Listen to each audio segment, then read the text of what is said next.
Confessions of a Film Poser!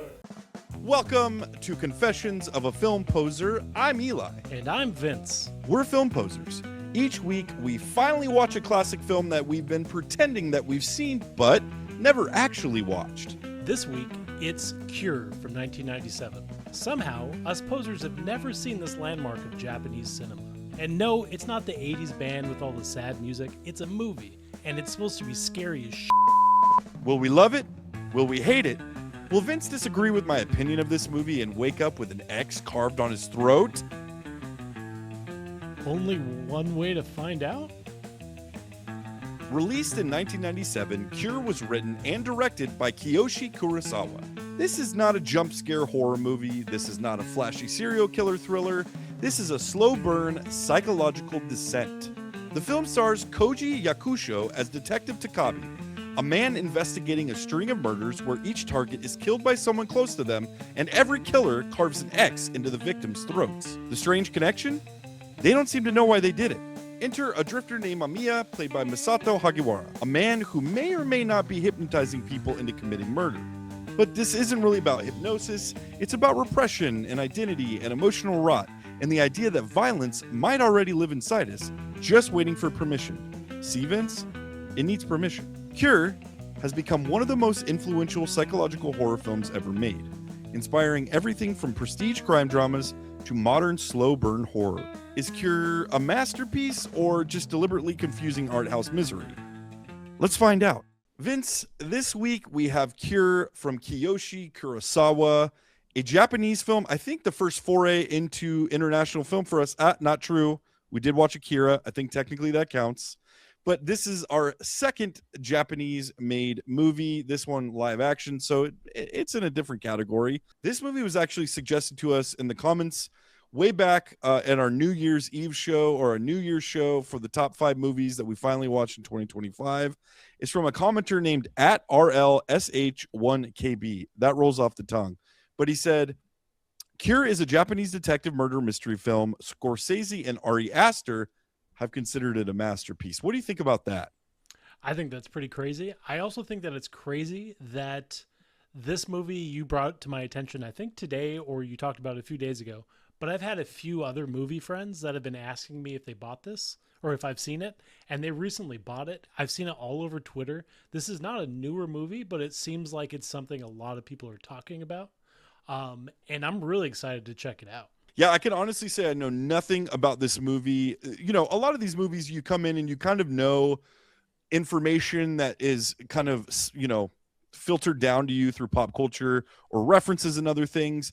This one, I honestly have no knowledge about what this is going to be, except for that the commenter, you know, said that it was one of Scorsese and Ari Aster's movies high up on their list, and they give it a lot of credit. So I'm looking forward to it. I think this is going to be a dark movie. I mean, that's what it says in the synopsis. But I think this one, Japanese horror or Japanese mystery or Japanese thrillers, can go very, very dark very, very quickly. So I think this one is going to slowly descend into chaos and madness. And that's what I'm looking forward to most out of this movie. And I hope it's profound. Yeah, dude, I'm expecting this to be kind of like have the vibes of Seven, where it's a detective movie, but everything around them and everything they're figuring out is super dark and twisted. Yeah. All right, time to fix a lifelong film poser confession. Vince, we're going to watch Cure, but before we do that, hey, you watching this video right now, if you've ever pretended to see a movie that you've never seen, you belong here in the Poser Movie Club. So hit like, hit subscribe, confess your movie that you've never seen in the comments, and we'll try to add it to the list. The list is long, but it will make the spreadsheet. We promise. Send it on over to future Vince and Eli. All right, here we go.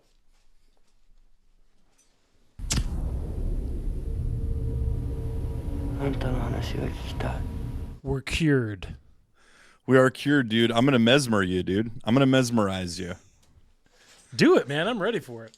All right, hit me. What did you think? Like, without further ado, just tell me, what did you think of Cure? We finally watched it. Let's break into it. Welcome back. I hope you had a very exciting weekend. Not too much happened in the world. Yeah, no interesting stuff going on. I will say that it's fun to escape reality and watch a movie without my phone. I didn't even text you during this one because I was just kind of done with everything. All right. So this movie Cure is way better than I was expecting something good because I've heard so many good things about it, but I was blown away by this, dude. My prediction that it was going to be similar to the movie Seven, I feel like was kind of correct. I feel like the turn and like the premise of this movie, although Seven's cool, I didn't realize that this was going to be about hypnotism and pretty much a serial killer using hypnotism to kill people. And I loved it. I thought it was so good. And I feel like maybe you have a different opinion.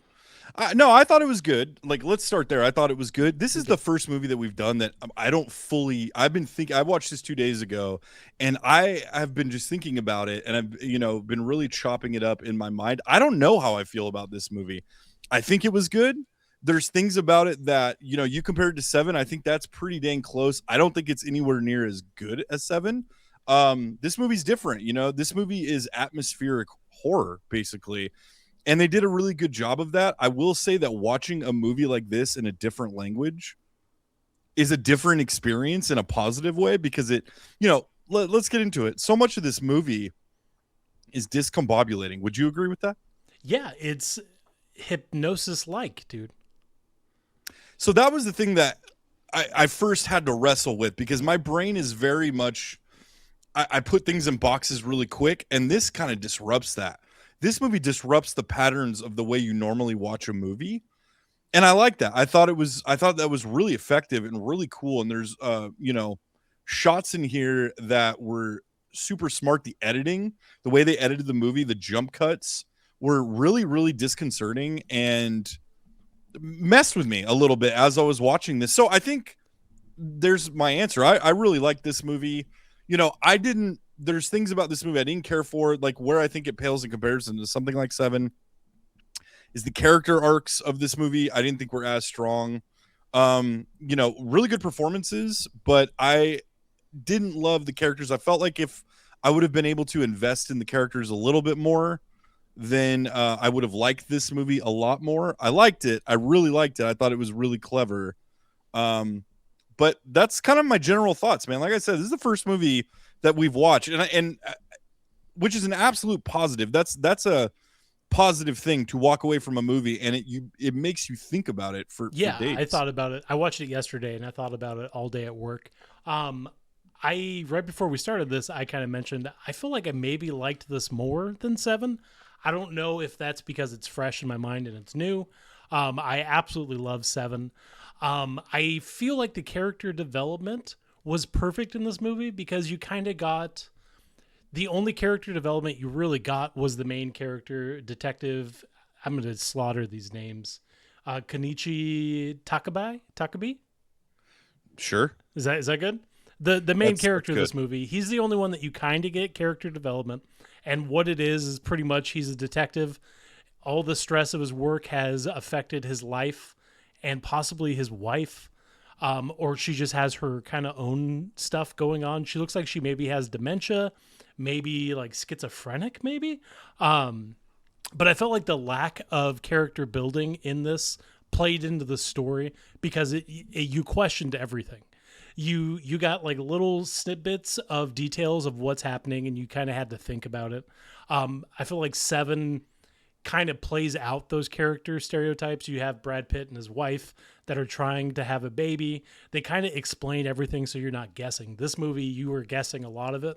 And then as it unfolds, you're just like, whoa, this is, whoa. And because that's how I'm going to explain it. But because of that, I feel like I maybe like this more.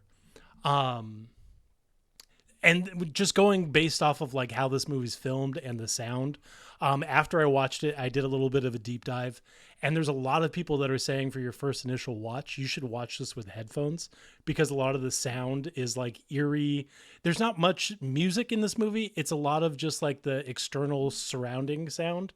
And yeah, it's atmosphere. It's atmosphere, and it builds, and it's so creepy and so isolating. And for a movie this dark, I feel like that's the best way to do it. I kind of want to just watch this at my computer desk with these headphones on again. I was blown away, dude. This is a great movie. This is a great like introduction to foreign films for our channel. We've obviously have watched foreign films on our own. Um, but this was a fun one to be our first, I think. We started See, strong. I wouldn't call this movie fun. I thought the negatives of this movie is that it was boring. And Were you bored? I was pretty bored throughout most of it. And all those things are great.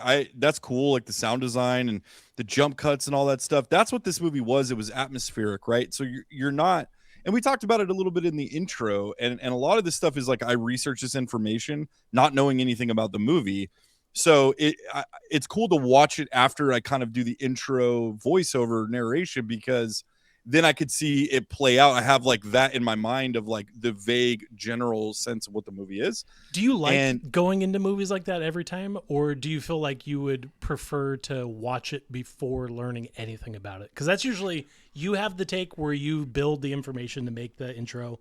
I usually go into these blind and I love it.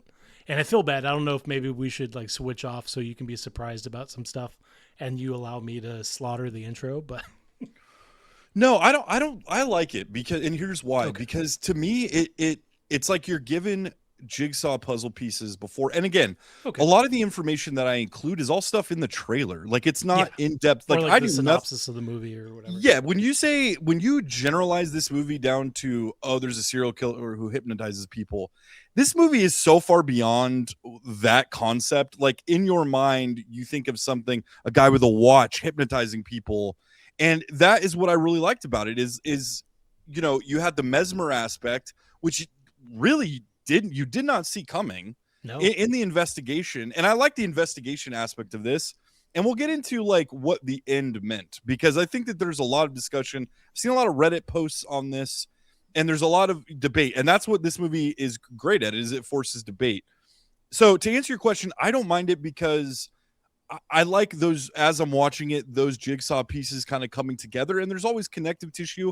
But also, like, I think that's why I'm so looking for characters that I like in the movie, because to me, the characters ground. If you want to have this esoteric, and parts of this movie are very esoteric and very art house and very, we're going to leave it up to the imagination of the viewer, which is cool. It's treating your audience like you're smart, right? And that's awesome. And that's what like modern American films do not do. It's like IP based, or we're going to tell you some weapons. I felt like we're going to reiterate the plot 5 different times throughout the movie. But go ahead. Yeah, Weapons was a recent American movie that you kind of had to think about a little bit. Obviously not as much as this movie, but there's like certain things in the movie that aren't really spelled out for you. So that's just like one example of an American movie attempting to do this. Can I pause you real quick? Yeah. Because I think that's a perfect example. I really, really liked Weapons, and that's why you have full segments getting to follow these characters. And so when things happen to them and the story builds and the plot builds and the plot devices, get brought out, and then they're used in these characters that you feel familiar. And then the great thing about that movie is all these characters have tie-ins with each other. It's going back, like, let's go back to Citizen Kane. That's the genius of that movie. I felt like was at the beginning, they show you that newsreel and they tell you the entire story you're about to watch, but they tell you in like one line synopsis of who this guy is. And you see him the way the world perceives him.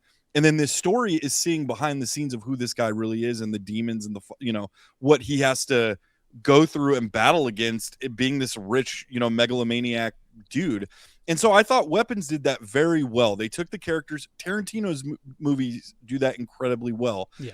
You get to spend so much time with the characters. And again, that's not what Cure is. So I don't want to say like, oh, it wasn't the same style movie, so therefore I don't like it. I did like this movie. I just felt like the thing that made it less of an entertaining, fun kind of following along as you're going and getting excited is I didn't really know much about the characters. Yes, you know a lot, and as it goes, a lot about Takabe, but you know him through what he's going through his wife, and you know what he's going through at work, and those two things collide when Mamiya uses that against him. And one of the things I really loved about this movie was that, and I'm gonna botch it too, but Takabe's resistance, Takabe's 6'9". Yeah, Takabe's resistance against Mamiya's hypnosis and the mesmer was his anger. And that was he wielded that like it was a superpower and a defense. And I loved that about this movie. But ultimately, I just didn't feel like I cared enough about the characters to really have that payoff. But it sounds like you had a different idea. So tell me why you're wrong. I didn't think this movie was boring at all. I felt like a detective movie shouldn't just be you watching characters that are detectives. I feel like this movie did a good job of making the audience a detective and figuring out what's happening, who these characters are while it unfolds. And I thought that was cool. What did you think? I'm going to throw it off. Well, hold on really quick. Let me jump in because I mean, that's essentially what you just described is what this movie was. You got to know the main character and the antagonist of the movie, and they were both intriguing stories. The part I feel like is missing is you don't know anything about these people that were killed. And I'm willing to go and admit this is probably a movie you should watch more than once.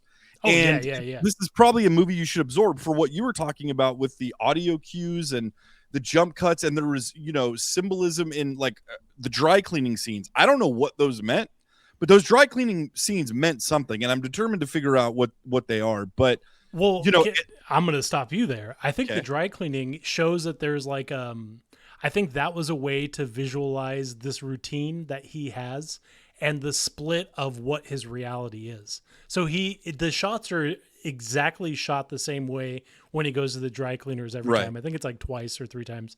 But the standalone scene, he comes in and it's just like monotony, like, okay, I'm Takabe, I'm here for my order. And then he, like, once the movie unfolds and he starts to realize, or the viewer starts to realize that this I'm gonna mess up these names. Miami, is that what we decided? Mamiya. Oh, Mamma Mia. I feel like the dry cleaner scene. Sorry, I feel like the dry. Again. What was that? Say exactly the beginning again, because I'll cut. I feel like the dry cleaner scenes in this movie show that he has a routine, and then whenever he goes back, he is broken up in the routine. He's broken up in what his reality is, what is currently happening in his life, that he goes to this place expecting that he's already dropped off the clothes, and then he can't remember why his clothes aren't there anymore. I feel like there's certain parts of this movie that are like you get one viewing of it and then he meets this killer and all this stuff is starting to happen to him mentally. And then you go back to these scenes and everything is just off a little bit. And it kind of introduces that like this mind parasite from Mamma Mia. Mamiya, bro, show some respect. It's infecting this guy and he's not even aware of it. I think the whole movie is him being hypnotized. That's the conclusion I came to. And I think you as from the viewer, start? And that's what yes, I think because in the end, so let's jump to the very end. In the diner, he's the one that tells the waitress, and the waitress goes and tells the girl that final shot where she goes and gets the knife. It's after he goes to where Mamiya was and he listens to the wax cylinder reel of the hypnosis. Yeah, this whole movie, he gives in, and at the end, I think the whole thing was Mamiya creating the ultimate super weapon for this concept of Mesmer, or maybe Mesmer himself. But this whole thing is him being hypnotized throughout the whole movie, and I think you as the viewer are being hypnotized too. And that's what's cool about this movie you are being hypnotized, and it's done with the way it's the the red stoplights, it's the sounds of the train, it's those scenes, because I don't know if you noticed the first time he goes in the dry cleaner, the guy next to him is having a conversation with somebody you do not see, and he's sitting there. I was going to ask you, is he having a conversation with himself? He's pretty much calling the guys that own this dry cleaning like pretty much an asshole, right? But I don't think he was, because the dry cleaning guy comes out and he snaps back and he has a normal conversation. I think all of this, I think that Takabe's being hypnotized through this whole thing and he resists it because of his anger and what he has going on at home. I don't think his wife had schizophrenia. I think that's the way it was set up. I think his wife was a device to hypnotize and to use the anger of Takabe to become the ultimate in Mesmer's master plan of hypnotizing people. And I think that's where we end up at the end. I think the whole movie is his descent into this world of Mesmer. Yeah, and I do agree with you with everything about his wife. you have an idea of that, like some sort of mental disorder. But then in the very beginning of the movie, she's talking to the doctor, and her mind starts to shake the table, kind of like Miami. I'm gonna mess it up every time. Mamiya, like mommy. Mamiya. And I'm probably saying it wrong. So Yeah, every time I look at the word and I'm like, well, no. it's great because I'm gonna act like you're being like, come on, you're being ugly American, say it right, and I'm probably saying it completely wrong. So the serial killer in this movie, you originally think is Mamma Mia, and Mesmer is like its own entity, its own, like, I don't even know how to phrase it. Yeah, it's almost like it's like a cult. I was watching. It's like its own deity, right? That just travels through people. Yeah, and it's vague, right? It's they never they allude to it, and one of the great characters, the guy that I really liked, it was his partner, his police partner, because he was super, like, he was the go-to for all the information and had all the information about, it was a little bit of a plot device, his character, until doctor? I feel like. No, the guy that was his partner, the guy that ends up turning at the end. Remember, he goes and he's got the X in his apartment and he starts like scraping it off the walls. Yeah, I don't think that guy's a detective. I think he is an actual doctor that that the main character is going and like working on cases with. Because he's even listed as Dr. Makoto. Is that Sakuma. him? Yeah, I missed that. Then I completely missed that, and I thought it was his partner. Because in the very opening scene where they go in and he's pretty much asking his partner, the doctor guy, like, why are people violent? And the doctor is just like, oh, it's just the devil. Like, there's a scene where he's talking to him about something, and he's like, oh, are you going to do one of your lectures again? So I think this guy is actually like a psychologist or something that works with the police department. I could be wrong. Let us know in the comments. Yeah, but we can't even get the names right. So still, his character is awesome, and I think the way he breaks down the kind of the psychology of this movie, and so when he gets hypnotized, it's very impactful. But that's what I mean is like, see, you knew a lot, you spent a lot of time with that character, so when he turned, it was it meant something more than like the guy. I also thought it was interesting how all the people that were hypnotized were people who were trying to do, like, the first guy took him in. And yeah, they're good people. So there's a lot to unpack on this movie. Let's jump into our favorite sequence of this movie. What were some of your favorite scenes or sequences that stood out to you? I think my favorite scene was towards the beginning where the first victim is on the beach, like just chilling, riding or whatever. And then this guy just kind of appears and he just plays this helpless like victim. And the guy allows him to come into his house. But the way that scene is shot, the long duration of one scene and panning through the beach while they're walking and like talking, and like it was beautiful. There's so many scenes in this movie, and I don't know if it's like Japanese cinema, but I was going to bring it up. Like the panning and like the way that these characters in this movie and in a few other Japanese movies I've seen, where their dialogue is all one scene, but it's not stationary like we traditionally have in American cinema. Like there's a part where they're on the rooftop and they're talking and they're just like walking through the rooftop and the camera's following them. And they're going from like different scenes of like smoking, throwing it away, walking over to get a different vantage point or a different chair, and just communicating in a non like, I don't know how to explain it. The way that they film this movie was absolutely beautiful, and dark, and played very well into each other. But yeah, I would say the beach scene is probably my favorite scene from this movie. What about you? That's your favorite scene? Okay, interesting. Visually, I thought it was gorgeous. I really loved the scene. I mean, I loved the scene where he's going into what was it, like Mamiya's like hideout, or and so I love the end sequence where he goes in and just shoots him, even though they had the fakest cap gun guns I've ever seen on film. It was so badass, dude. And but that scene was cool, and then he goes and he listens, and then I love the way they ended the movie. But I love the scene where he goes in there and there's just a flash of him looking at the house, and then he sees his wife hanging, and then you think, oh my god, his wife killed, and then he turns and his wife goes, oh, what are you reacting to? Because he has this he's on the ground crying, right, and he's reacting to this thing that he's seeing, and his wife's like acting in that scene where he's just losing it like silently is so crazy. I want to redo my favorite scene because that was just visually my favorite. But my favorite scene, if it's okay with you, Should come in prepared, bro. no, well, I Garlic just eaters. remembered. My favorite scene in this movie is the whole build up for the police box, is I think what they call it, which is funny because I've never heard Yeah. of that phrase before. But the scene where it like they interrogate this guy and he kind of gets to know them, and then it flashes to the next day and the cops are just like starting their day off, and the other cop goes to start his patrol or whatever, and then the main sergeant guy just takes out his pistol and just shoots him like nothing, like no thought, no remorse. It was just, I guess the way that they like summarize these kills in this movie is that the victim that is under the control of the mind spell, like it's just a monotonous task. Like there's no emotion to any of it. It's just, oh, you smoke a cigarette, oh, you shoot a guy in the head, and it's just like every day. And the way that they film that, the way that the guy goes down and then he like puts his gun away and then he preps to like bring the corpse back inside so he can cut it. It was so dark and so good, and that was my favorite scene.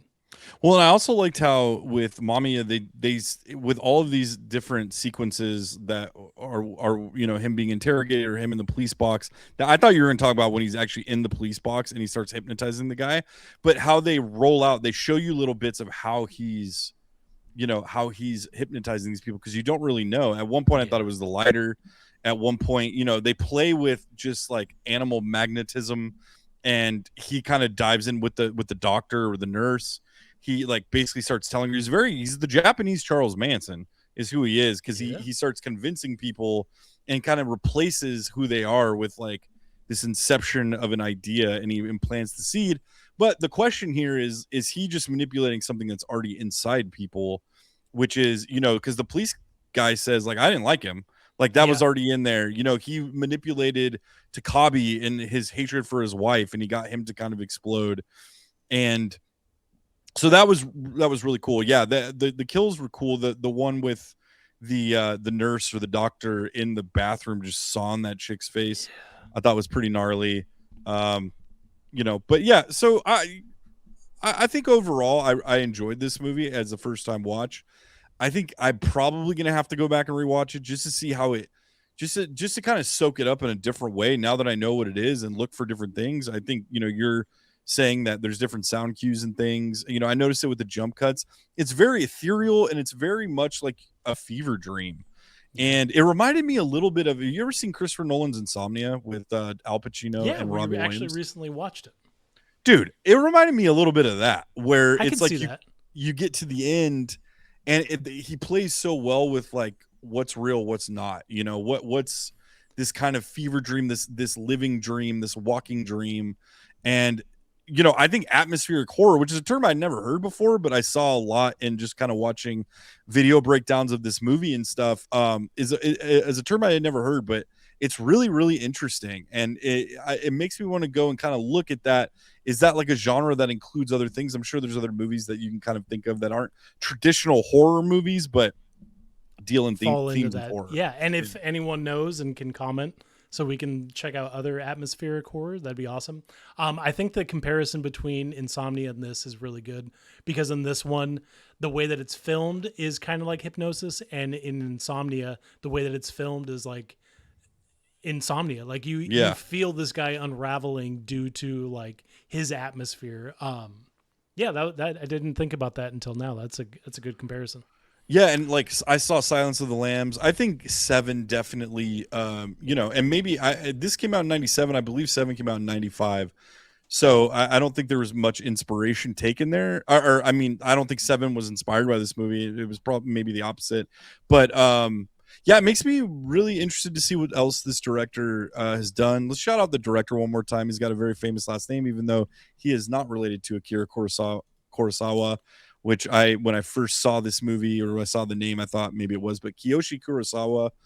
The Japanese, they have it going on, dude. Their cinema is fantastic. I mean, like from the things I've seen, and we've got 7 Samurai that we're waiting to watch. I can't wait to watch that one. I've seen a couple of Akira's movies, and that's definitely a rabbit hole that I'm looking to jump into. So I think this was a good kind of good kind of primer for Japanese cinema. Do you have anything else to add? Was there anything else that you liked? I would normally we would do like our favorite line of dialogue.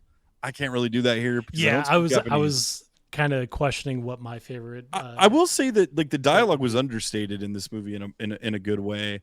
You know, I and it like meaning there wasn't a ton of dialogue until there needed to be dialogue, and that usually came with Takabe's kind of breakdowns and his dealing with things. Well, I want to add something.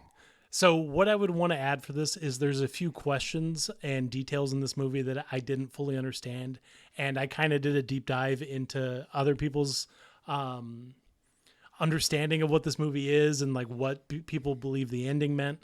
I didn't see any answers for the monkey wrapped in the bathtub like pole. I don't understand the significance of that other than just being creepy. I don't know if I missed something. Well, I think that Mesmer, the concept Mesmer was a real person, Yeah. and I think it has to do with animal magnetism because that's part of it. Is like, Okay. and that's what Mamiya kind of used the way he would kind of snake his way into people and getting into their psyches. So I think that's what it Okay. represented. And again, I could be completely wrong. That was my perception of it. But continue. Sorry. No, it's okay. And then also, I want to know. I don't think that there's a definitive answer, but the guy's wife at the end is dead on the gurney or whatever, and she has the X. Did he kill her? Did he? Was that his first act of using this control to get the nurse to do it? Um, it was a super cool twist I didn't see coming, but I don't know if I'm smart enough to understand, or if it's just like open ended. But did he kill her? Did the nurse kill her? Did something else happen? That the nurse was looking at her and had no remorse for this corpse. So I imagine it was her. I think we'll leave it open ended, just like the movie Okay. did, and I think Okay. you're gonna have to because I don't really know the answer to that either. Yeah, there's a lot to this movie, dude. There's a lot Yeah. to unpack, but would you buy this movie? Would you stream this movie? Or would you watch it on TV? That's kind of our rating system for rewatchability. If you liked it so much that you'd buy it, or would you suggest just streaming it on a service you already pay for, or waiting till you're half asleep on the couch taking a nap and you see this movie's on TV and you'd watch it? But what would your opinion be? My opinion is I want to buy this movie. I already looked on Amazon and there is a 4K option, but it's like $50. I know Criterion has an option, but it's a Blu-ray. I'm kind of like steering away from purchasing Blu-rays and trying to just buy 4K. So I'm possibly gonna wait and see if this movie becomes Criterion 4K, and I'll buy it instantly. If not, I'm probably gonna be cruising around video stores to see if I can find a used copy of that 4K option. I But love how I absolutely love literal you this, and I want take to buy it. this. I love that how literal you take. Like, are you going to commit right now to buying this? I've been looking all day to see where I can get it online, so I'm buying it. All right. My answer is that this is a must buy for anyone that loves foreign films, for anyone that loves horror movies. This movie wasn't as creepy as I think I first my expectation. I thought this was going to be like a creepy ass movie. It was creepy, but it wasn't scary by any means. I wanted to reiterate that because I was wrong in that. Yeah, I think my opinion is gonna be I would stream this movie. I think this movie is gonna be one of the You one of already those own movies. it. It's not a literal rating, dude. Like, yeah, I bought it for the stream. Okay, if you have to pull back the curtain and tell everybody, I do own it. It's on my video. I wouldn't go out and buy this in 4K physical. It was a cool movie. It was a beautiful movie at times. It wasn't as beautiful, I think, as you're making it sound, but Well, you're it wrong. was. I might be wrong, and it's all subjective, so who cares? But I would like if I would stream this movie, like if it's on a Netflix or something you already pay for, and it's not going to be, but if you already pay for the Criterion channel and it's on there, yeah, throw it on, watch it. I just think this is the type of movie that is going to really get people geeked up like you, who all you have to do is put something in the Criterion closet and you're like, it's the best movie ever. I'm still waiting Um, for Barbie Criterion, dude. or dude, what's the Demon Witch Hunters or whatever that Netflix cartoon is. But yeah, that doesn't mean I don't like it. I would definitely watch it again, but I just think there's a lot to it, and either you like the movie or you don't like the movie, or you like this style movie or you don't like this style movie. But I would say, stream it. If it's made available to you, definitely make it a priority to watch. Would you give it a 5 out of 5, a 4, or a 3? I'd give it a 4 out of 5. I'd give it a 4 out of 5 for sure. And that the reason I won't give it a 5 out of 5 is because it was boring at times. You're There's crazy, times dude. it's boring. When you finally get into the third act, it's not boring, but the lead up to that, and you have to. It's like a ladder, right? You got to build the ladder out to get that third act. I don't know. There just was something not so compelling to me in those first two. And again, it sounds like I'm being like excessively negative. I did enjoy it. I thought it was a cool first time watch. I just, other than if you're going to go back and look for clues and stuff, I don't know. Like there's other movies I'd rather watch The Irishman for the 6th time. You're crazy, dude. You and your TikTok generation, man. Somebody's going to see that and go, The Irishman? Yeah. The Irish. You're disparaging this movie for The Irishman? But the only person that will agree with you is my dad. My dad watched The Irishman, said it was boring as fuck and hated it. And then I asked him a few months ago. He's like, I love that movie, Vinny. It was so good. It's too long and they shouldn't have de-aged the actors, but it's a good movie. It's a epilogue to the Scorsese gangster movies, dude. That's why I like it. It's the story of the last gangster in the old folks home and what that looks like. And that to me is super cool. I also love Joe Pesci so much in his understated performance in that movie. It's like you want Tommy DeVito going into it and then you watch it and he's not that. And I enjoyed it about that. But anyway, this isn't the Irishman show. This is Cure. We watched Cure. Vince loved it to the point of giving up his firstborn. I thought it was pretty dang good, and I would definitely suggest you watch it. But Vince, if there's anything else you want to add, I say we wrap it up, dude. No, I'm just going to go watch this again. All right, on my Vudu. Or Fandango at home, now that it's called. So weird, dude. Thank you so much if you've stuck around this long and watched this whole episode. We appreciate our new subscribers. We appreciate everybody interacting with us, giving, your confessions in the comments. We read them all. I respond to them all. So throw them in there. Go watch previous videos we've done now. This is going to be our 30th episode of the show. Go back, watch, give us tips for things that you'd like to see. If we're missing, if there's another blind spot that we're not seeing, let us know. We want to keep working on this and improving it. And we appreciate you sticking around watching. So Vince, thank you so much for watching Cure with me this week. I'm glad you loved it, dude. Thanks, dude. Thanks for bringing this to me. And thanks for the commenter that suggested it. It was a good time. Yeah, for sure, dude. All right, we'll see you back next week. I don't know what movie we're going to watch, but we'll let you know. And we'll be here every week. So thank you. Bye. I know what movie we're going to watch. Marty Supreme. Confessions of a Film Poser.